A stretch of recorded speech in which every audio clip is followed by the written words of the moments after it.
Okay, so first of all, people who question the oral committee's work probably didn't understand what the committee was to do.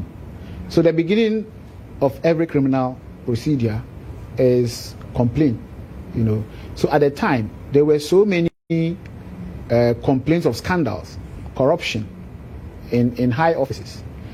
But people lost, confidence in the state institutions, because I think over the years they've tried to report some of them to some of the institutions and nothing happened. So they were really looking for a place to lodge those complaints. If the institutions had the trust of the people would have sent their report, these complaints that they sent the committee there. So what the president did within that period was to create a platform for people to lodge those complaints. It was never intended to be an evidence gathering committee. It was never intended to be any official.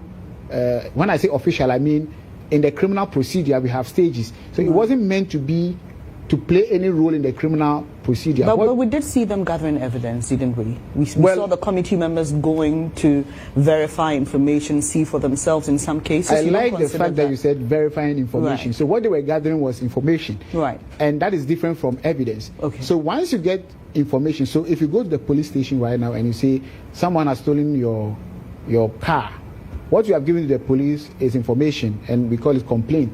Now the police would have to go and conduct investigations to gather evidence of the allegation of stealing.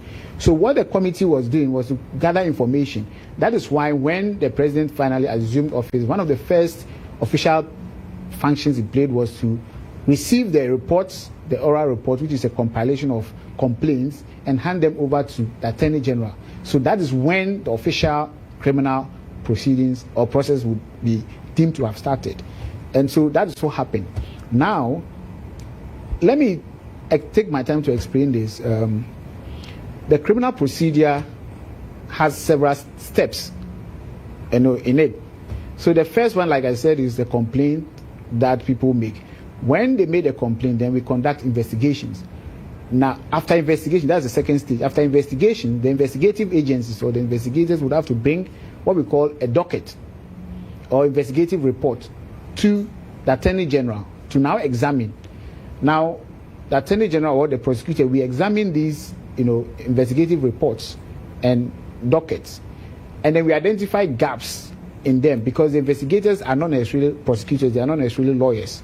So they give you information. We have found this, we have found a knife, we have found a cutlass, we have found mobile phone.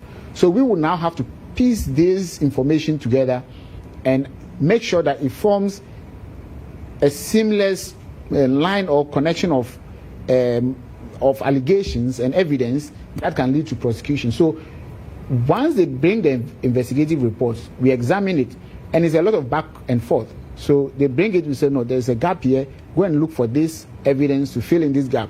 They go again, they bring it, we identify another one. So it's a lot of back and forth. So if you had come here, if you stay here longer, after this interview, I'm going to meet with investigative agencies. They will bring their reports, we examine them, and then we'll tell them to go back to fill in the gap. We do that until we get a docket which we can take to court.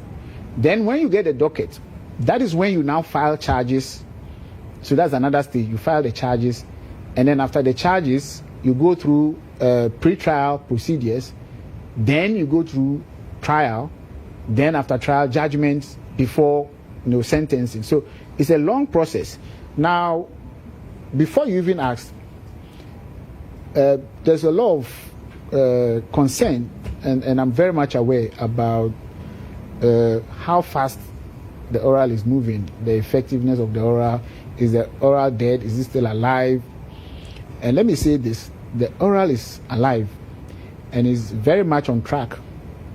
Understand the people who are raising those concerns. And indeed, for us, we are happy that Ghanaians are not going to sleep on oral. We are happy that they prompt us every morning on social media. Every day, I receive no less than 100 tags on people saying that there's an allegation of this here, there's an oral issue here, what are we doing? So I am very much aware, and I like it, because when I wake up in the morning, I am energized by the call of Ghanaians to pursue what we promised them.